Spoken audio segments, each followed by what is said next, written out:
Hey, welcome to the Female Founder World podcast. I'm your host, Jasmine Garnsworthy, and I have a great story for you today.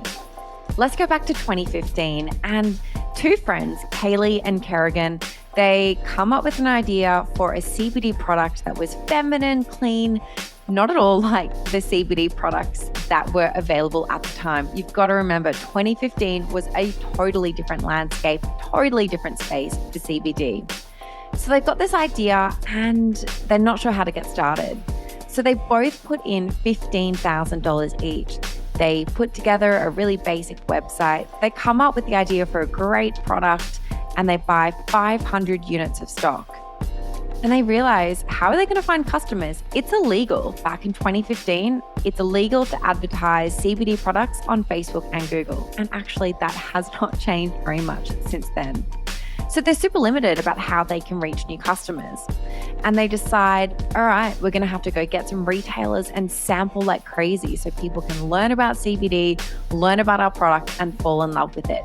So that's what they do. They go out, they get their first 1,000 stockists, and they sample like crazy. They rope in their friends and family, and they're sampling in stores all the time. And then they decide to go to a trade show. This is a few years in, and it's around 2018. They go to a trade show. They meet some great category managers and buyers, but people are just not sure about CBD yet. But then it's absolute kismet, and some big laws change that totally and fundamentally changes the direction and the trajectory of their business. And this absolutely catapults the business. They end up in Rite Aid, Ulta, Target. You can find them in CVS right now. It has been a wild ride from two best friends that started a company from home with their savings. Now they've got a fully fledged wellness business. This is an amazing story. I speak with Kerrigan Behrens. She's the co-founder of Sagely Naturals. And I think you guys are going to absolutely love it. Let's get into the story.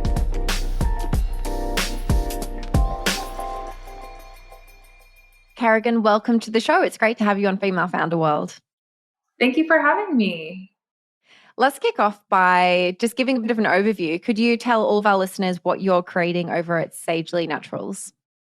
Yeah, so Sagely Naturals is the largest female-founded CBD brand in the US. Oh, clapping.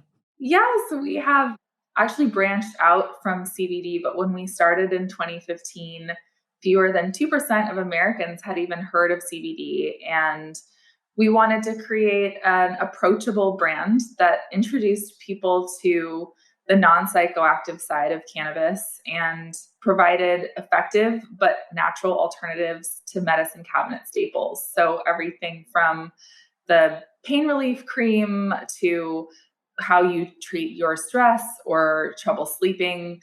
These are all issues that most women face on a daily basis, if not a weekly basis. And we don't have a lot of natural options that still work. So that was our intention when we started, was find plant-based alternatives to products that are already in our medicine cabinet. What were you doing before 2015 in your career? Like how did the idea for Sagely Naturals come about? Well, immediately before I started Sagely with my co-founder, Kaley, I was in business school. I had started my career in finance. So I lived in New York City and I worked at an investment bank, not necessarily because I was passionate about finance, but I just felt like it was the best way to get, good career training and allowed me to afford to live in New York. And I was there for about 5 years, but knew the whole time that I was more passionate about other things, including food. So I quit my job at my investment bank when I got into business school with the intention that I was going to start a fast casual startup. I really wanted to start a restaurant chain. And so while I was in school, I worked in marketing for two different restaurant brands, for Taco Bell and for Wolfgang Puck. So I got, the fast food side and I got the fine dining side. Thinking I would land somewhere in the middle. And when I met my co-founder, I was talking to her about starting something in food, and she was very much on board.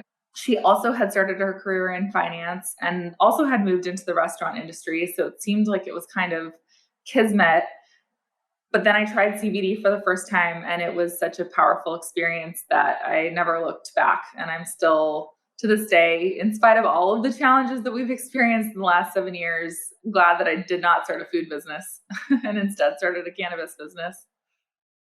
Let's talk about those early days and let's move to 2015 when you were getting this off the ground. CBD is its own beast in terms of the regulatory environment, what you can do, what you can say, where you can advertise. I can imagine getting your head around all of that was a really big challenge. What were kind of those first steps that you took in the early days to educate yourself about this space?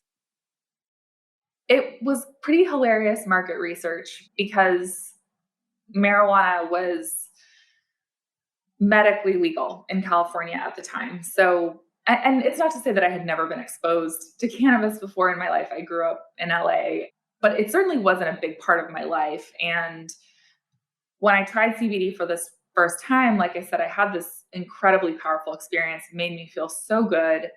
It just happened to be a jar of honey on a friend's kitchen counter, and I wanted more. Like after I tried it this first time, I was like, I need to try this again and see if this is actually as good as I just imagined it was.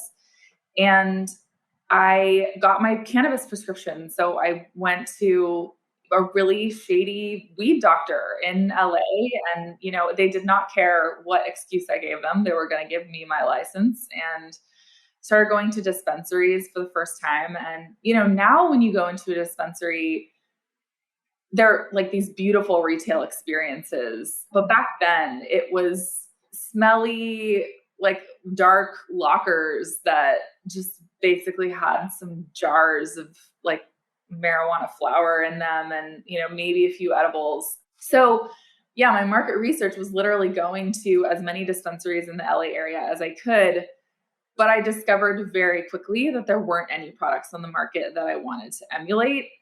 It was more like, how do I create something as a reaction to what's currently in the market? And there were some CBD products in natural food stores, and they were better in that they didn't have any psychoactive, no THC products, but they still weren't really made for a discerning consumer. So they weren't designed beautifully. They didn't smell very good. They just weren't products that I would feel proud to display in my medicine cabinet or on my bathroom counter or carry around with me in my purse. So yeah, I mean, the market research was this like 2-week like rush to as many stores as I could find to see what existed. And then was very fortunate in that I still had a close relationship with my head of marketing from my business school, and told her that my co-founder and I were planning to start this business on a shoestring budget, and that we wanted to be informed by consumer insights. I mean, honestly, the way that the conversation went was I told her, I feel like I've now had a good amount of experience managing a brand through these jobs that I've had and through the classes that I've taken, but no one ever taught me how to create a brand from scratch.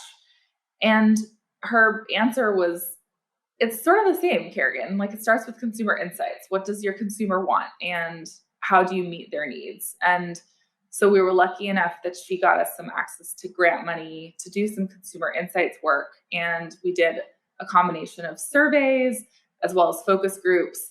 So before we even created a name for the company, before we even knew what the first product was going to be, we started talking to people about things like, what are your attitudes towards cannabis? Why would you be interested in using a cannabis product? Why would you not be? Really honing in on what are those barriers to entry going to be for this category that we knew no one had heard of. But we learned through this work that people would be open to trying this type of a product. It just was going to come down to how we educated them and making them feel comfortable. And so much of the brand, even to this day, is around making people feel like their needs are being met and making sure that the brand feels approachable and accessible and beautiful. How much of what came out of that work that you did around consumer insights, how much of it came to you that was different to what you thought versus what you would have done anyway instinctually? Like, were there surprising learnings there, or do you think that it more just clarified what you already intuitively, instinctively thought was the right way to go? I probably had some biases, like I said, having grown up in LA in an environment that was pretty cannabis friendly, which is not to say that, it was still illegal, but people have a pretty accepting view of drugs in general, I would say, in Los Angeles. Especially, there's a hippie mentality, if it's a plant, it can't hurt you kind of a thing. It's organic, don't panic.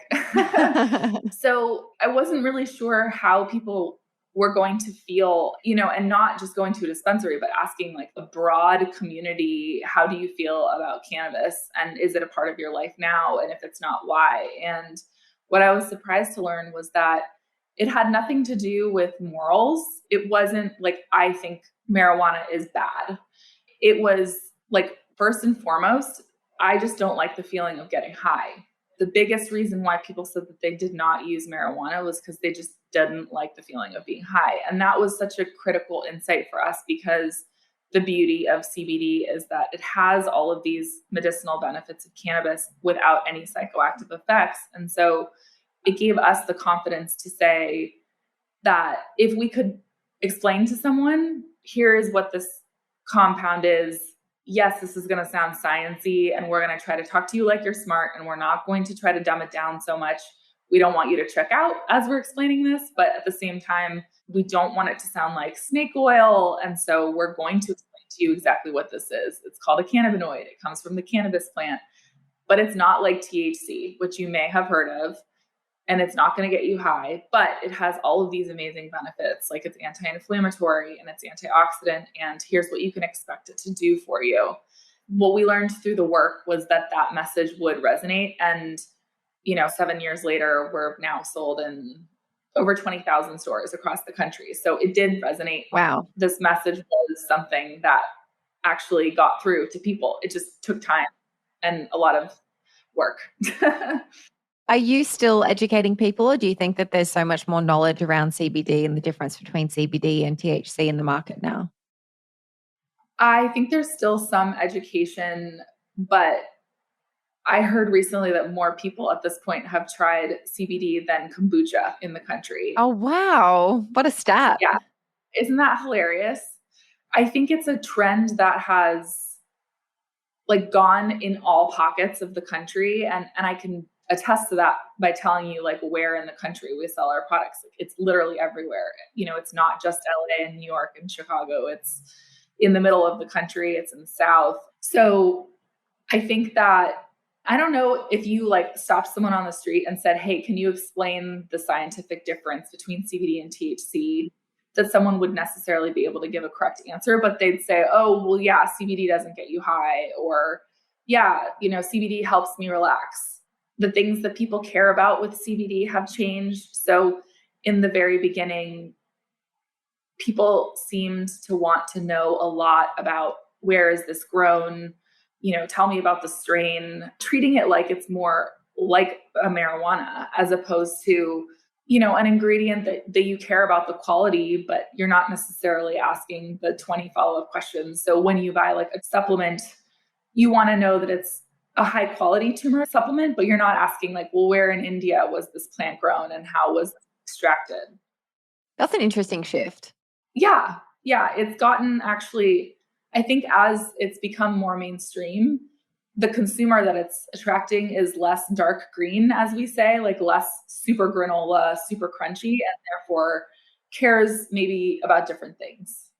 What was the first product that you launched with at Sagely? It's actually still our bestseller, which I've spoken to other founders, and I feel like that's often what happens. I don't know if it's just that you put so much love into your first product, or you just have this, brilliant insight about a product that people are really going to need. But it's called the Relief and Recovery Cream, and it's a pain relief cream. It has a hint of menthol, so you do get that nice cooling sensation, but it also has essential peppermint oil, so it smells much, cleaner, and it is an easily absorbable cream that doesn't leave your skin feeling greasy, and it doesn't follow you around all day, which is, I suffer from chronic pain, and so I've tried every single pain relief product that's on the market. And I can tell you, like, sometimes the ones that work the best, the smell sticks to your clothes, and you smell like a bomb of menthol all day, which is not all that appealing. So this solves for that. And it smells really nice, but it's not overly strong. I want to talk about some of the unique marketing challenges around launching a CBD product. I know that, for example, there are restrictions around how you can advertise. Could you talk to some of those challenges, and what have you guys, like, what are some of the scrappy things or the strategic things that you've done to kind of let people know about your business? There are so many challenges. You're right. And 7 years later, I didn't think we would still have this conversation, but I'm going to answer this question almost the same way that I did like 4 years ago. We are still not allowed to use Facebook. We're still not allowed to use Google. As in paid advertising? That's right. Yeah. So sorry. We have a Facebook page, but I mean, it may as well not exist, because when you can't boost content on Facebook, no one sees it. Yep. Same with Instagram. And so all of these like D2C tactics that most businesses would use, we don't get to use. And it's really shifted our marketing strategy towards our retailers. I wish that we could do more online, because I want to have that direct relationship with our consumer. But instead, we really, really focus on ensuring that our retailers are supported. In the early days, it was really scrappy, like guerrilla marketing tactics. Like my co-founder and I would do demos wherever they would allow us to. And we would be standing at a mini table at our retailers, for 4 hours at a time. One of the first marketing tactics that we employed was samples. So we had, with our run of this relief and recovery cream, we had these sample packets made, and we handed them out wherever we possibly could. But the demos, was obviously the best place to do that. And people would walk by the booth and I would call them over, and it was very uncomfortable. And not to say that I'm not a salesperson, because I certainly can be, but you're really putting yourself out there. Hey, do you want to try this recovery cream? You've never heard of CBD. Let me tell you about it. Please don't, ignore me.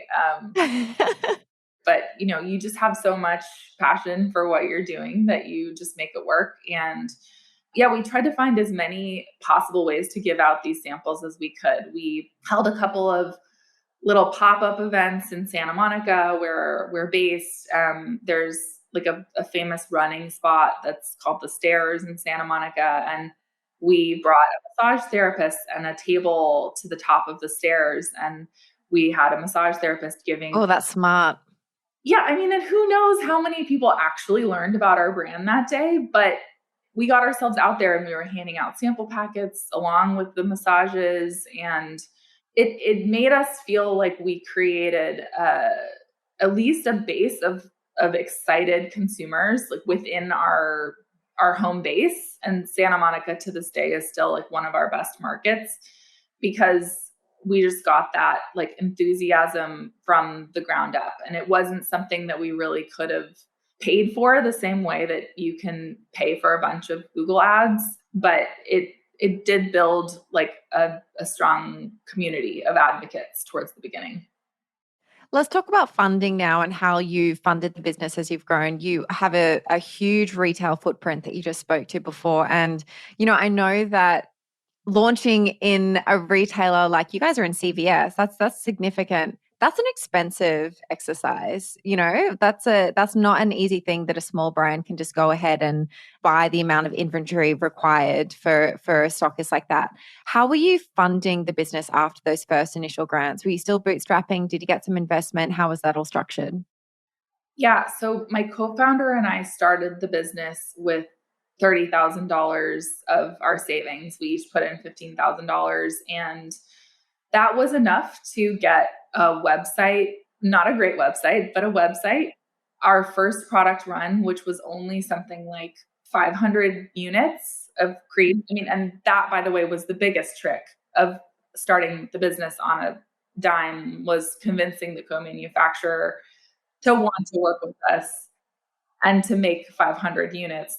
They were used to making 5,000. That was the minimum. So if you can talk someone down and just get a small run to begin with and start generating some revenue, and then like if you can get them excited about where the business is going to go, you're going to be a long-term customer, you're going to grow together, it can just make it so much less risky and easier to get off the ground. Yeah. And we ended up working with them for many years. I think we became a pretty important account for them. But who knows how many other businesses, they've taken a flyer on.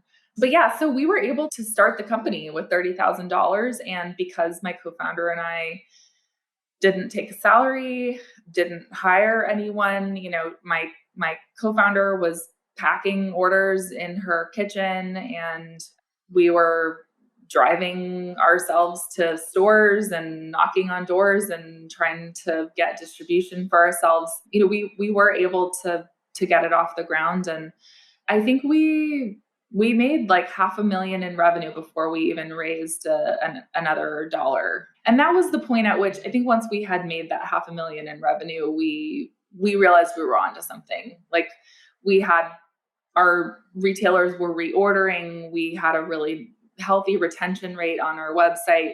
People seemed to love the product. We were getting really great feedback. And it also seemed to be resonating with the people we were speaking to. So we felt like we had product market fit. And that's when I felt confident enough to look an investor in the eye, and not just professional investors, by the way, also friends and family, and say, we've done a lot with what we've had. And people were generally impressed that we had put our money where our mouth was and, staked our own capital. And I know that not everyone can do that, but when I meet people that are starting businesses and they're doing it like really bootstrapped, I think that they do get more respect in the eyes of investors than people who, are going out with an idea. And don't get me wrong, there are businesses that you absolutely need capital to start. Like if we had actually started a restaurant concept, there's no way we could have done that in a bootstrapped way. Like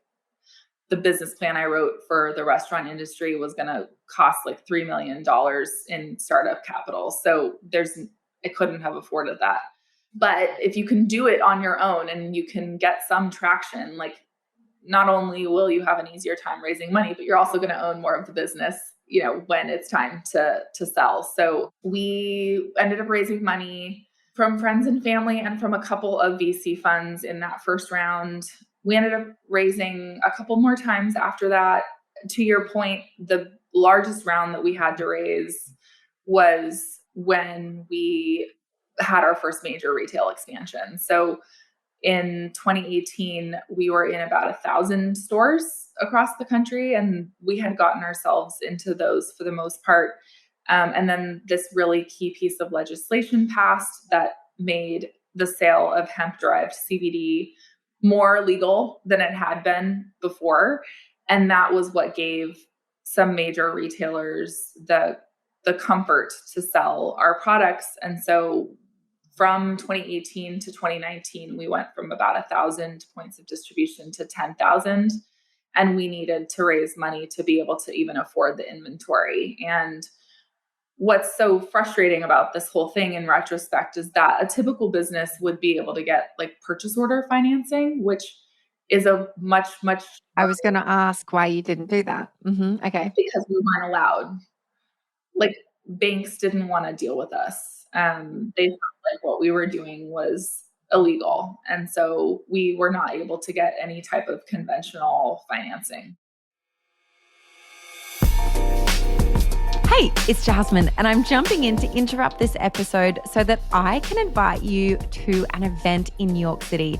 This is our first in-person event. It's taking place on April 7th at 6 p.m.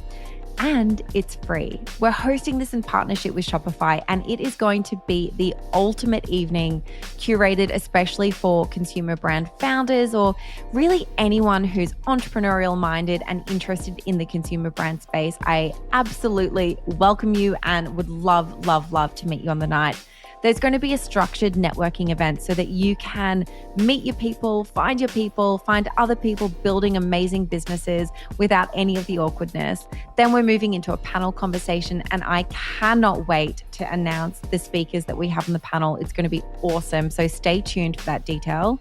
We're also going to have free food and free drinks available all throughout the evening, provided by your favorite woman-owned companies. You have heard from a lot of the founders of those brands on this podcast, so it's going to be awesome for you to try them in person. And this is a totally free event, but you do need to register because numbers are limited.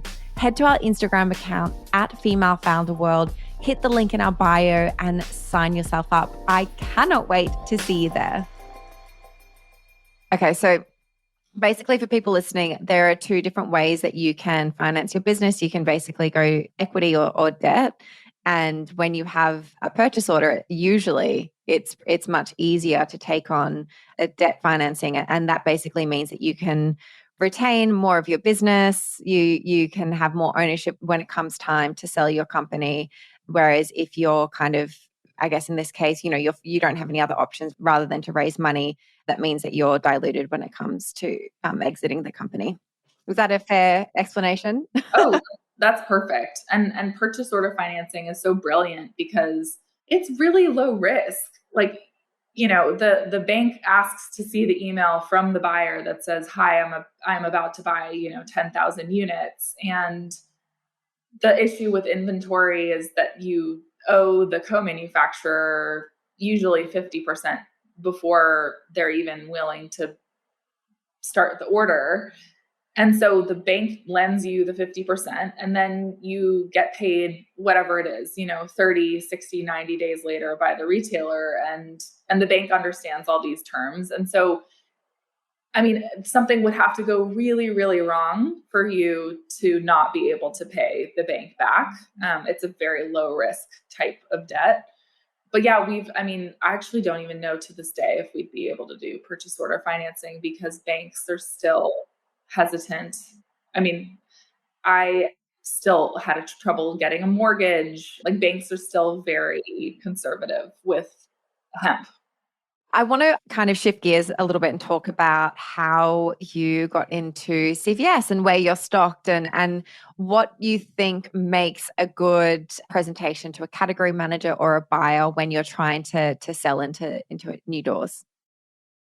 Yeah, I think that's one of the things that we're most proud of at Sagely is that we didn't, we hadn't worked in CPG before. We really just presented ourselves to buyers as like passionate founders who wanted to meet a consumer need. And I do think that being female founded and having a story that was about serving women and serving women's needs and understanding women's needs and talking about how consumer insights was at the center of what we were doing.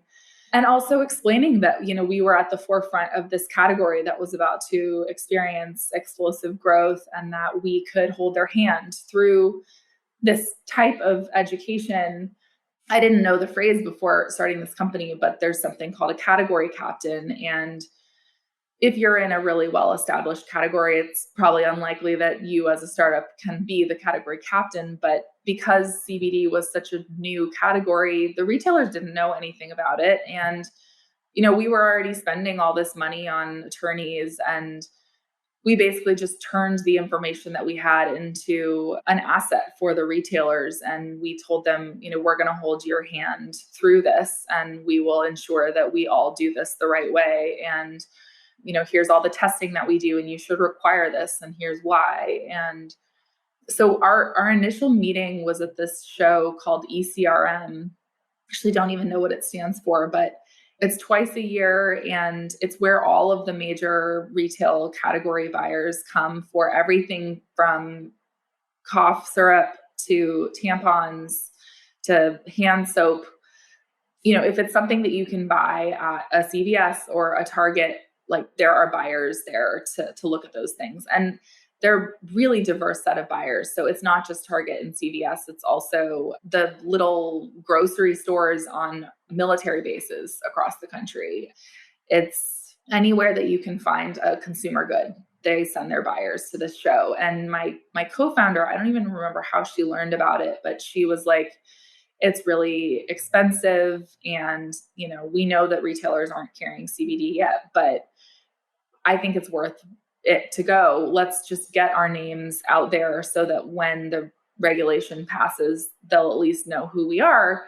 And I think we spent like, I don't remember if it was $10,000 or $20,000, but whatever it was a ton of money for us at the time. What year is this in the business? Like, how far in are you? We launched our first product in 2016, and this show was in 2018. So we had a small menu of products, and we had at that point, like I said, around 1,000 doors, and we were selling really well in the doors where we were sold. So we had a good story to tell. And the truth is that there were not a lot of brands at that point that were dominating the category. There were a few that were much larger than we were, but we had a really tight story about like, yes, these are the dominant players, but here's where we come in. And we are, very purposely positioned differently than they are. Like, look at how masculine this brand is. Our brand is feminine, and this is why. And, this is who's using CBD products, and this is why you need an option that is for female needs. And the story, I just remember like sitting across from these buyers and just feeling like the story was really resonating. And, I think it was like speed dating. So we got 10 minutes for the pitch, and then an additional 5 minutes for questions. And then you were ushered off to the next room.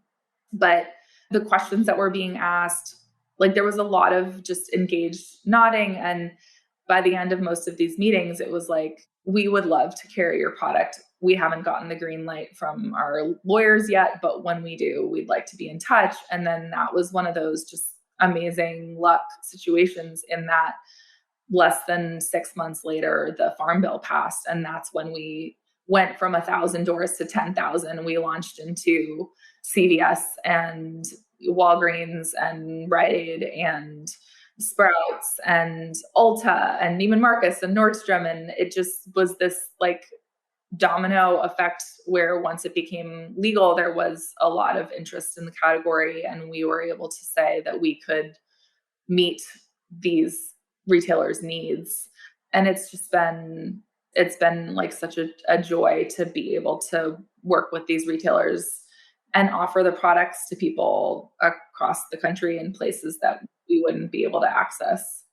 So when I pictured these kind of like trade shows, I pictured all of the different brands with like a stall. Is it not like that? You're literally going into a room and the category manager or the buyer is in the space, and you're like walking to the next one, walking to the next one. Yeah, it's both actually. I think that first one, we found the buyers in their rooms. But then we've gone to a subsequent one where we had a tiny booth set up and the buyer came to us. Okay, so that was 2018. We're 2022 now, post-pandemic. The world looks different. Do you still think that it would be worthwhile for, newish brands wanting to expand into retailers?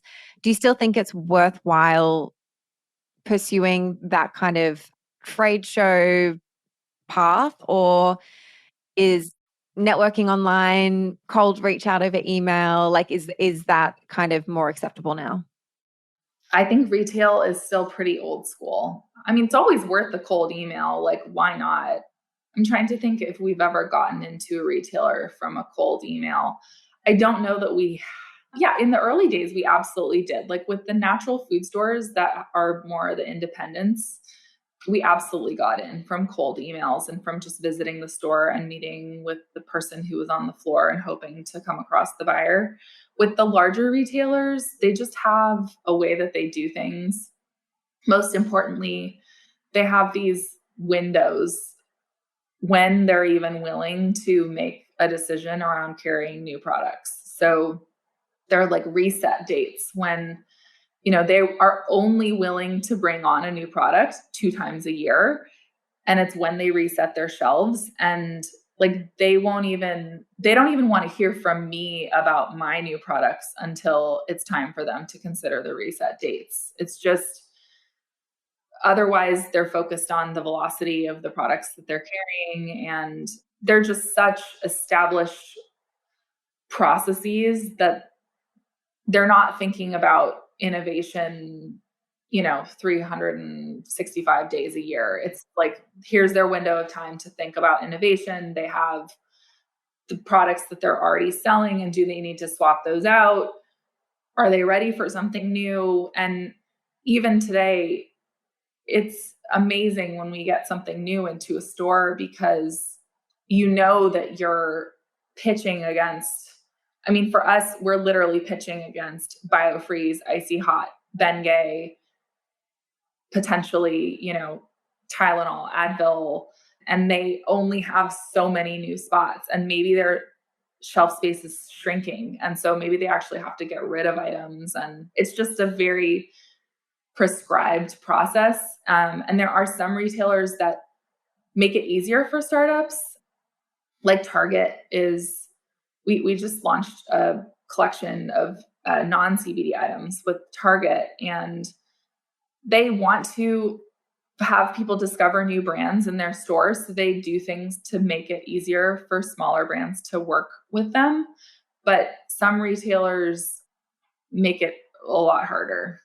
What are those 2 times a year that retailers are open to new products being pitched? It differs based on the retailer. So it makes it even harder. How do you find that out? That's when you need to start working with experienced salespeople. So once we started to gain traction with these retailers, we decided that we needed someone who knew more about things like reset dates than we did. Like, we had the meetings ourselves. We didn't have a VP of sales when we went to the ECRM conference.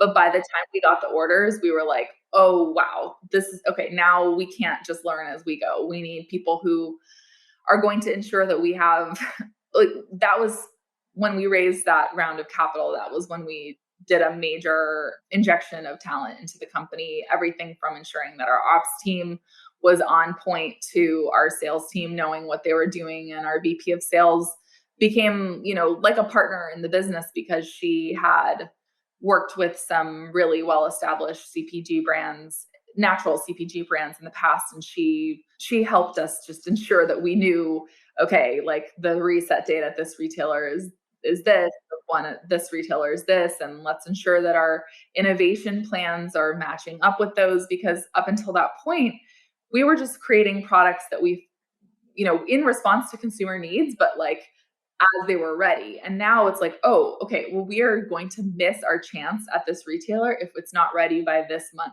So now we need to change all of our timelines. And it changed the whole structure of our business. It forced us to become a lot more organized, to be honest. Can you recommend any, I guess, like agencies, consultants, anyone that you've worked with or that you've heard about in this space that folks can reach out to around, getting support with this kind of work? For recruiting, or for what do you mean? In terms of like a sales agent or someone who could help kind of manage those wholesale relationships. I know that there are some agencies that you can work with and like freelancers or consultants that do this type of work, or have you always brought it like in-house?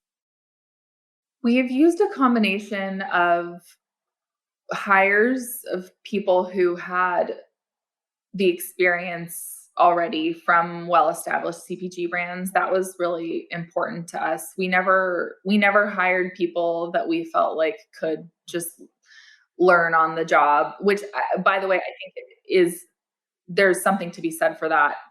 But we just needed to supplement our own lack of experience in the CPG industry. And then we also hired brokers. So I think at one point we tried to use a consultant. Like, there was a senior salesperson at another organization that we couldn't afford to hire. And so we tried to get him to do a consulting arrangement with us, but it never worked as well as hiring someone internally. And then when you're working with big retailers, you do sort of need broker partnerships as well. How are you finding which brokers to work with? Where is that information available for people? It's not an answer that you're going to love, but it's really just talking to people who have CPG companies. Like I had a friend who started Liquid IV. It's this hydration powder that you add to water. And he had expanded into tens of thousands of stores. And I asked him, like, how did you do that? And he was, I mean, you know, and he was too humble to be like, well, my product is amazing, and tapped into this thing that people really want and need across the country. But, you know, his answer was, well, I'm working with this broker partner and they've given, you know, they've allowed me to scale. And so I said, well, who's the broker partner? And I reached out to them and they basically didn't take my call. And, you know, I waited another 8 months. Their response was sort of like, you know, CBD, it's not a thing yet. This was before that key piece of legislation had passed. They didn't have any of their major retailers saying we're ready to carry CBD. So their response when I reached out to them was like, we're just not ready. And then when things started to seem likely, like we went to the conference, we had these successful meetings, the legislation was about to pass. I reached out directly again and was like, if you didn't think that before was the time, now is the time. And they were like, actually, this is perfect timing. Some of our retailers are asking us who we're representing. And we flew to their offices in Philadelphia, and that partner is called Emerson. They do both distribution and logistics and brokerage. And the founder, Scott Emerson, has become actually a mentor of ours. He invested in the business early on, and they're to this day one of our most important partners at the company. I want to move into a bit of a quick fire round that we do just to understand what software and what tools you're using for things like your email marketing, your website, any accounting and payment processes. Like, what tools can you recommend for those key kind of foundational pieces? I mean, my favorite from day one is Shopify. I'm not someone who really knows how to use technology, and yet I have been able to go in and make changes to our website. And, you know, now we have a developer as well, but like there were many times early on when we couldn't afford a developer. And I was actually able to contact someone to walk me through how to paste a line of code, and just their customer service is amazing. And we love Shopify. It just works. Like it just, everything about it works. So that's been a huge surprise. And then let's see, for email, we use Klaviyo. I have actually found it to be a little less user-friendly than MailChimp, but we use an agency and they prefer Klaviyo. So it's not as important that I'm the one that needs to be in there making changes at this point. I think that the analytics are supposed to be more sophisticated. And then for your, like, do you use Xero or QuickBooks or anything like that around your accounting? Yeah, we use QuickBooks. We were acquired recently, and even the acquirer is a publicly traded company, and even they are comfortable with the fact that we're using QuickBooks. So that's... Congratulations. Thank you. Incredible news. I didn't realize that. When did that happen? Last year, 2021. Oh my God, that's a whole other conversation. How did that go? How was that process for you? Like everything else, you know, it's a roller coaster. You have to take the ups and downs in stride and just really do your diligence and go with your gut that, you know, the partner that you're choosing is the right one. Okay, so if you actually are at a point where you want to sell your business or you're looking for someone to acquire your business, where do you go? I'm guessing that there are brokers that you work with. How does that process get started? It depends on how big of a business you have, but the easiest answer is investment banker. That's why they make so much money, is that their job is to source deals for you and make sure that the deal goes through. Funny enough, we hired a banker and then fired a banker. And I ended up doing a lot of it on my own with my M&A attorney, who was more critical to the process than the banker. But it's like raising money. It's just a lot of networking and trying to, it's kind of a weird way to say it, but it's kissing a lot of frogs. And Kerrigan, the last thing that we ask everyone who comes onto the show is to share a resource. And that could be a book, it could be a podcast that you listen to, some resource that's kind of helped you become a better entrepreneur. I love How I Built This, the podcast from Guy Raz. It's just always inspiring to hear other founders. There's always that moment every founder has dealt with that, you feel like your business is under threat, or you feel dejected, or something just goes really wrong, and hearing the way that the founders are able to find resilience within themselves to keep going. Ultimately, I think that's what separates true entrepreneurs from people who don't cut it, is just like, are you willing to continuously hit your head against a wall and break through like a bunch of no's to get to the yes? That's an amazing note to end this on. Thank you so much for coming on the show and for telling us all about Sagely and how you're growing your business. Thank you again for having me. Hey, did you guys love that? If you did, please drop us a 5-star review wherever you listen to podcasts. If you take a screenshot of that review and DM it to us on Instagram, we will send you back a link with free access to our entire on-demand library of business skills workshops. So don't sleep on that. Get on it. Take that screenshot and DM it over to us. Chat to you later.